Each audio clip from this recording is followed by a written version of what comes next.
Good morning. It is Monday, March 29th. Thank you for joining us on HCC Up to the Minutes. I'm Fran Cooper. Todd is off today, but our usual Monday co-host, Raquel Sims, is here, and we're happy to hold down the ship while Todd is gone. Raquel, how you doing today? I'm doing good. I can't complain. How's your day going so far? Not bad at all. Not bad at all. I had a great weekend. Did a little picnic for myself. Went to the movies. Yourself? It was good. It was good. I had some family in town, just enjoying, coming to a city that's not as on a strict of lockdown, but we had a good time and everything like that. But yeah, I'm happy to hear that you had a picnic and you were enjoying yourself. Yeah. It wasn't bad at all. I'm glad you was able to have fun with your family and staying safe out there.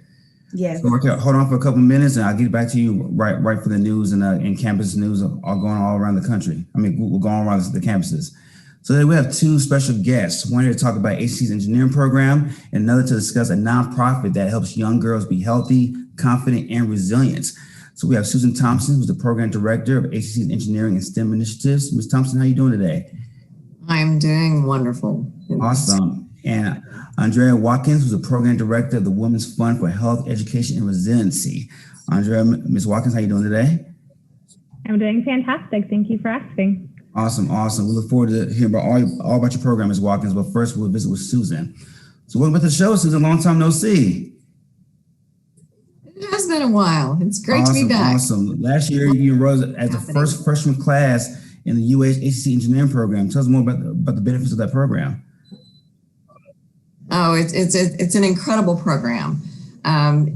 Engineering Academy, so the students have to apply, but what's really cool about it is the students are co-enrolled in University of Houston and in Houston Community College. So they have all of access to all of the benefits of both institutions, tutoring and library and career services and of course football games and intramural sports and all of that. So it's a great program, but it also allows the students to have smaller class sizes.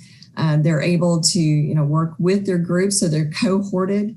So they're in the same classes with math and science and engineering with their fellow academy students. And we know this type of a program is very successful. It helps the students become even more successful in the first 2 years of their academic career. And it allows them to save money. And that's really one of the bigger benefits of Awesome. this. So the location, does it start in Katy and finish in Katy as well?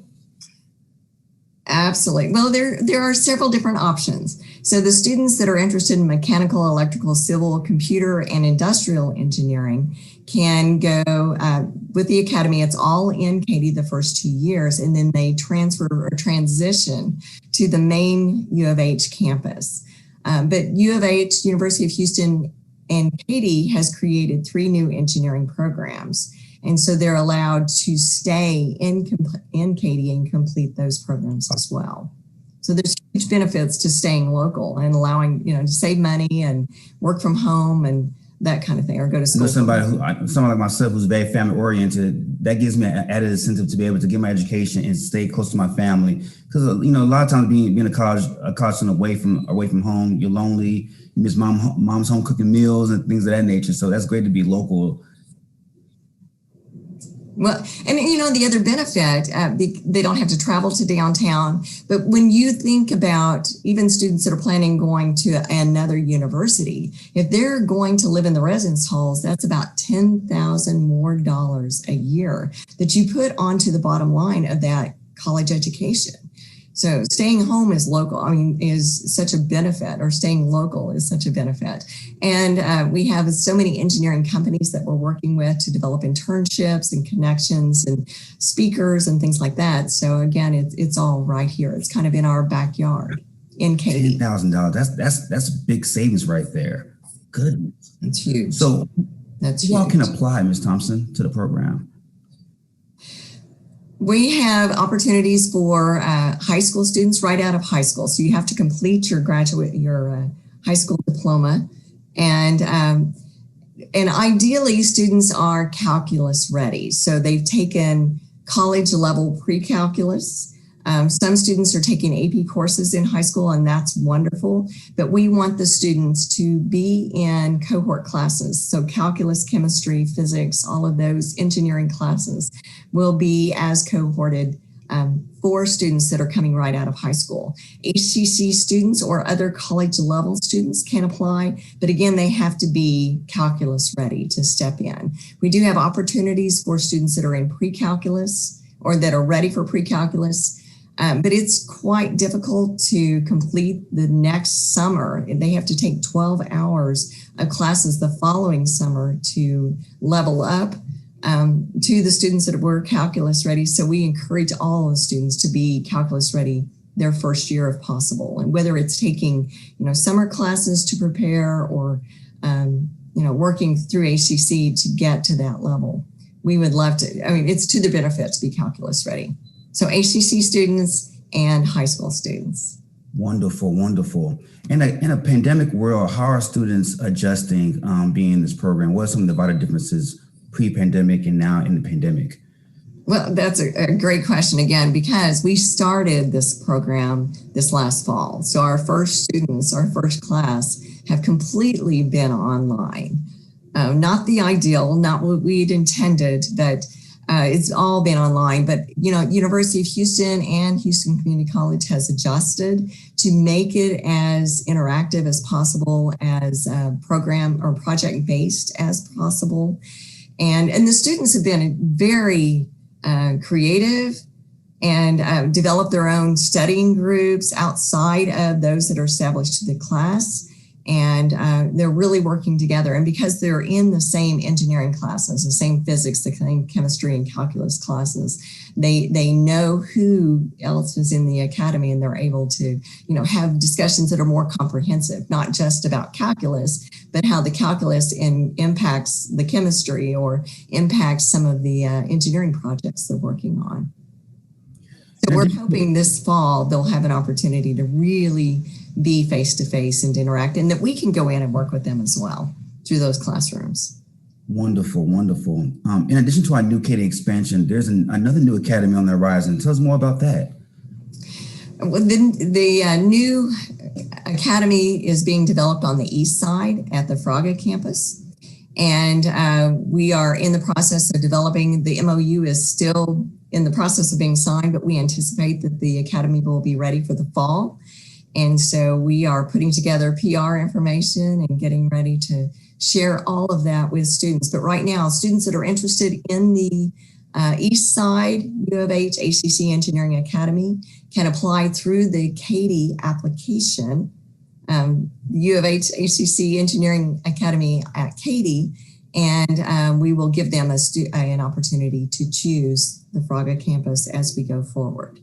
But the West Side expansion project, we're building a new campus for HCC at Katy, and it will be at basically Highway 99 and I-10, and almost right across the road from the University of Houston building. So the students that are in the academy can just walk right across the street.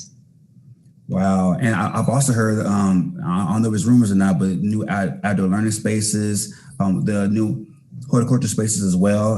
So you had a lot of new additions to that building. Absolutely. We've learned a lot from our experiences in developing the West Houston Institute. So there's a lot of interactive spaces, a lot of opportunities for students to meet with faculty informally. There's going to be open spaces in the atrium, so it allows the professionals to come to the students if they need help on computers, or they need advising, or they need or they want to interact with other students. So there's a lot of collaboration spaces. It's all very digitally formatted, so the students have access to everything right there. And then we'll have, the facilities are just going to be incredible, because we have this new space where we will have an opportunity to develop it out. We'll have a horticultural program. So the horticulture program that's currently at Katy will be transferred over, but bigger and better. We'll have a maker space and a digital learning space. And then, we have this new retention pond that will be there. So opportunities for biology students to go out and do some projects, and other students as well. Yes, it'll be fun.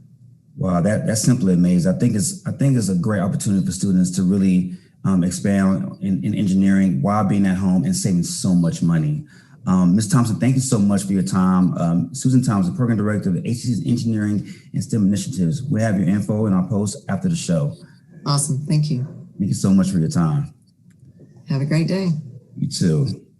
We also want to remind our students and prospective students about our engineering and all of our STEM classes. We have the link in those programs on our post after the show. So to register, go to hccs.edu/now. Now moving on to Andrea Watkins, Program Director of the Women's Fund for Health Education and Resiliency. Welcome back, Ms. Andrea. Thank you. Thank you, Frank. Awesome. So again, you are a nonprofit dedicated to providing Houston women, girls with the tools they need to be advocate for their health, correct? Yes, that is our mission. Awesome. So I suppose this was founded for a new need to reach out to those who did not have access to healthcare in the first place? Yes. So we do that by providing health education to communities at risk. So tell us about what you call the information gap and what the Women's Fund is doing about it. Yeah, so we target communities in the Houston area. We go all over, but we go into schools, community centers, we go into churches, any organization, and we just provide free health education. We can do that by either having seminars, having classes or lectures over a chosen topic. We can do it through free publications that we offer as well. Those are downloadable right now on our website, or you can request physical copies. And we also do it by just bringing in guest speakers from all sorts of organizations like AVDA, Mental Health America. We bring in guest speakers to inform communities and talk about trending health topics at the moment as well. And Ms. Watkins, this is not just about physical health, correct? Oh my goodness, no. Everyone always thinks that health is just physical and eating right, but there's many components to health, and we touch light on those. It could be anywhere from mental health, from emotional, from financial. It could be any aspect. How to communicate, what to do when you're stressed out, or even things like how to talk to your child about being bullied. Anything that can help our health and make better decisions for ourselves in the future. Awesome. So once young women go through this program, do you keep tabs on them once they leave the program? Do you get updates from them down the road once they leave? Oh, that would be awesome. Currently, what we do though, we partner up with schools and we offer certain programs that would work better for the school. We have a smaller mentorship group that's called What About Me? Or we do like more of an assembly style program where it's called Power Up the Heat. And there we would talk to all the 5th grade girls, we talk to all the 6th grade girls. But typically what we would like to do is if we go to a middle school, then sometime in high school, we offer these services to that high school. And that way we can see, how the girl has done, or, the parents, maybe follow the parents into other points in their life to see what tools they've learned and what else we can help with. With COVID going on today, how are you guys adjusting to the climate with the pandemic and everything going on?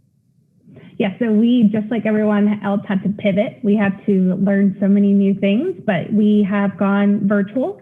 We do, even the girls' mentorship programs, we do virtual. We get all of our guest speakers. We do things such as a doc talk, where we get doctors or experts to come in to talk about, a trending health topic. We did that on a Saturday morning, or we do some Saturday evening as well. So it just depends on what time works best, but we are in a virtual aspect, yes. Awesome. What is the resiliency aspect of your program?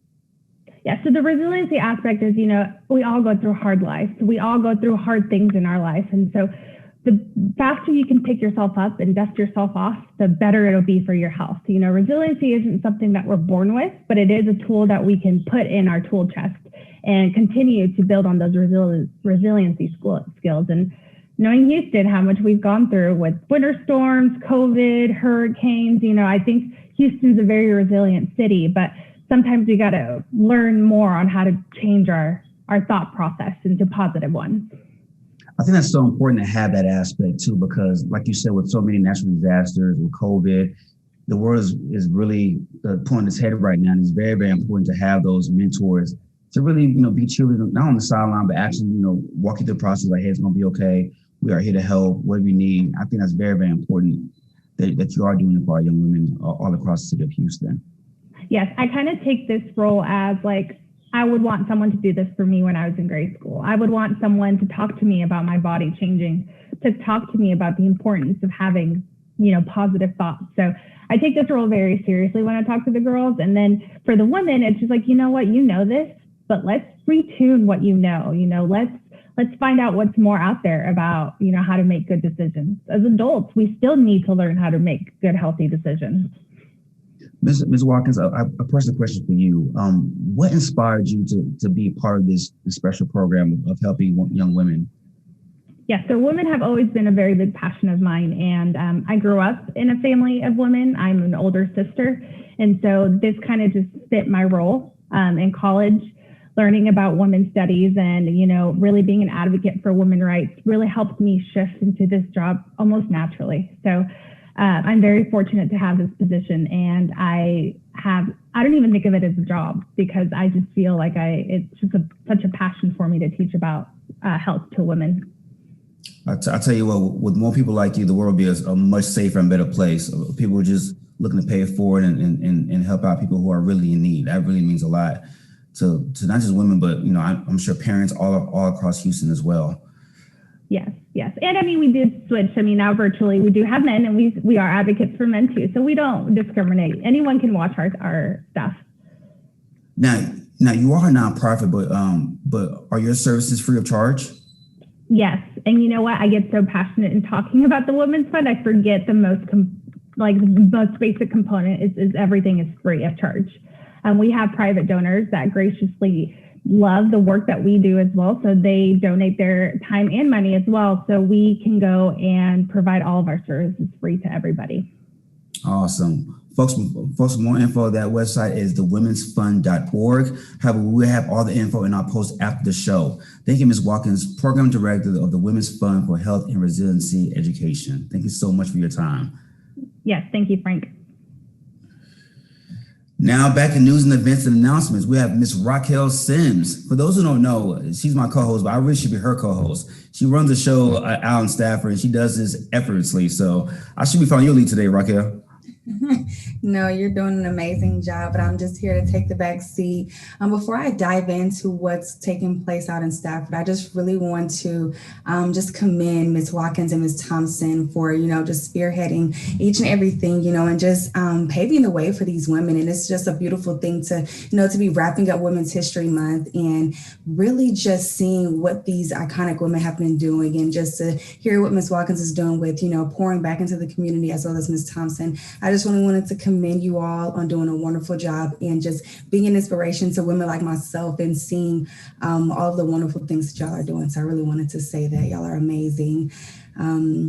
Just speaking of STEM, like Ms. Thompson, the Stafford Municipal School District is getting ready to open up their Stafford STEM Academy, and they're extremely excited. It's been about a year and a half now of them just putting in hard work and dedication, and now they're about to open the doors coming fall 2021. So I had a chance to speak with Ms. LaKenya Perry Wilson, who was pretty much the program management director of, getting everything in line with, opening the school, making for sure they had the equipment in there, furniture, and all of the whole nine. I spoke with her, and she also spoke about the benefits of the STEM Academy and really pouring into our children from these aspects. And so I spoke with her about that. It was amazing. And I also, one of our videographers, Fernando Ramirez, had a chance to speak with a program director at the Georgia Observatory. I don't know about anyone else, but I'm like a stars lover. I love looking at the stars at night, or just learning all about just new things whenever you go out into the world and stuff like that. So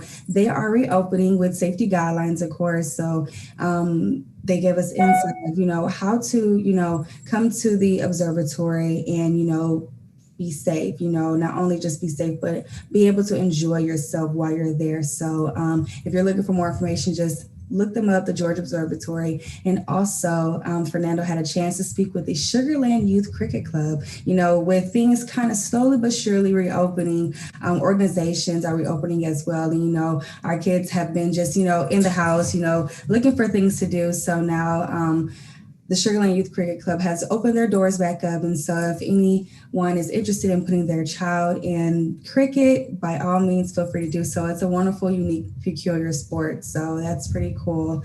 And so that's what's pretty much going on in Stafford. For those who would like to keep up with us, please follow us on social media at HCC Stafford TV Studio, and on our YouTube channel at HCC Stafford TV Studio as well, and on Twitter at HCCSW TV Stafford. And also, please don't forget to like and subscribe to this channel for our HCC news and events, and please share this podcast so that everyone can stay connected with what's been going on. So thank you so much, Frank, for having me on here.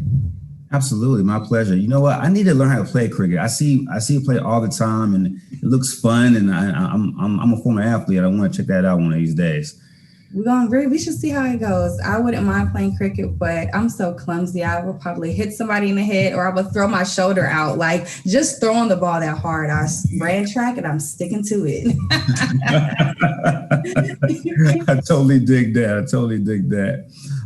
So for those who don't know, we have a lunch and learn coming up this week, actually, staying resilient in challenging times. So learn fun, interactive ways to recharge and maintain through these challenging times. You will lead with strategies to self-regulate through physical and emotional skills using the latest research in mind-body approaches to health. That is this week, Wednesday, March 31st at 11:30 a.m. Check your emails to register. Yes, definitely. And also coming up, something exciting, the Eagle of the Year. Nominations are due Wednesday. Do not forget to submit those. On Wednesday is the last day faculty and staff can submit nominations for the Eagle of the Year and Student Employee of the Year award. The Office of Student Life knows these past months have been a challenge for our students to manage their schoolwork, and some have also done it by reaching academic excellence and student leadership. These well-rounded students participate in many facets of HCC, including campus organizations, and also inspire other students. Please check your emails for criteria such as GPA and community service events, and nominate by 5 p.m. on Wednesday, you guys, March 31st. And for questions, please email hcc.studentlife@hccs.edu. Don't forget to register and nominate. Awesome. For all the student body who are interested in competing in rec sports, we have a fun and fit lineup this week. So this week, Monday, March 29th, we have the Super Smash Brothers Ultimate Tournament. The deadline to register is noon today. Students can win up to $100 in prizes. Also, we have Fortnite. Deadline to register is noon Monday, April 12th. Students and faculty and staff can participate, but only students can win prizes up to $100. And jumpstart our spring fitness routines with the HCC Walkathon, April 9th through the 15th. Registration is ongoing. Deadline is noon on April 8th. So HCC students and faculty and staff can do a screenshot of their walk or run daily with that week and submit to Rec Sports. But only students can win the grand prize of a Fitbit. Send results to lewis.earl@hccs.edu. For more information on other events and register, click the presence or email sports@hccs.edu. Yes, and speaking of fit and, getting active and everything like that, that also comes with a hungry appetite. So with that, nice plug. Right. The free groceries continue. Registration is still taking place at the Houston Food Bank's Community Health Market trailers, formerly known as the Eagle Mobile Food Market, which will be at multiple HCC campuses. All HCC community members can sign up to receive free groceries, which I think is a blessing. Just pick the campus date and time you would like to pick up food, and contact hcc.cares@hccs.edu, and that link will be provided below. Who wants to pass up any free food? Because I won't. Wow, I know I won't. That's for sure. So for students who have struggled, finding a job with COVID and everything going on, there are different ways to help pay for college. So from tuition to books, grants, scholarships, emergency assistance, work study, the Eagle Promise program, and more can assist you. For help choosing the plan that works best for you, go to finaid.district@hccs.edu. I just really love the initiatives HCC puts forward. And this is just like coming off the top of my head when it comes to, providing just outlets for, students to come to school, because students, paying for school is a struggle. And so I love how they're putting that initiative to always put multiple things out there first to let students know, like, hey, you know, regardless of anything, we are here supporting you. And speaking of just support, new course delivery for all summer and fall registration. Summer registration is underway, and students are expected to be able to attend small face-to-face classes then, which is amazing to see the progression from last year to this year. So register now. Do not miss this opportunity. I'm pretty sure classes will, be, limited in regards to the amount of students. So don't miss this opportunity. Register now. And also HCC will have 5 modalities offered, including a full-time face-to-face offering, as well as hybrid classes. But because they will be small, early registration is crucial. The course modalities are online anytime, of course, online on schedule, in hybrid lab, in hybrid course, and as well as in-person classes. So remember, these new face-to-face classes begin as early as this summer. So sign up now for those classes. And also HCC's fall general registration opens April 12th, which is right around the corner, you guys. So make plans for your future now. For registration to all HCC programs, go to hccs.edu/now.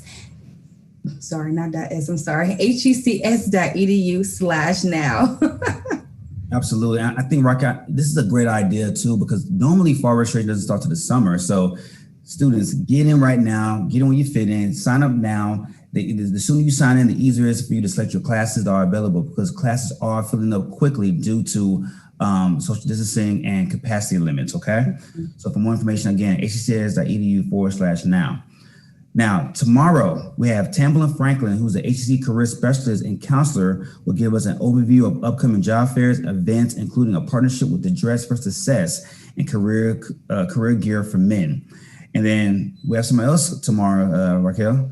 Yes, our culinary guest will be Kenneth Hamilton of Acadian Coast Restaurant. Ooh, so good. It says, it offers thoughtfully prepared Gulf Coast food, seafood, blending authentic flavors of American Creole and Canada's Acadia, which sounds really delicious, with the rich cooking traditions of the American South. Looking forward to that. I really am, because I'm a foodie.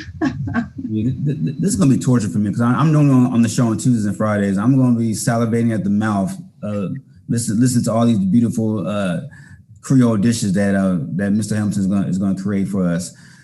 Raquel, thank you so much for joining us today. I really appreciate the help. Susan, Ms. Thompson, Ms. Watkins, thank y'all again for talking about your programs. Y'all really doing great work out there in the community. Thank y'all so much.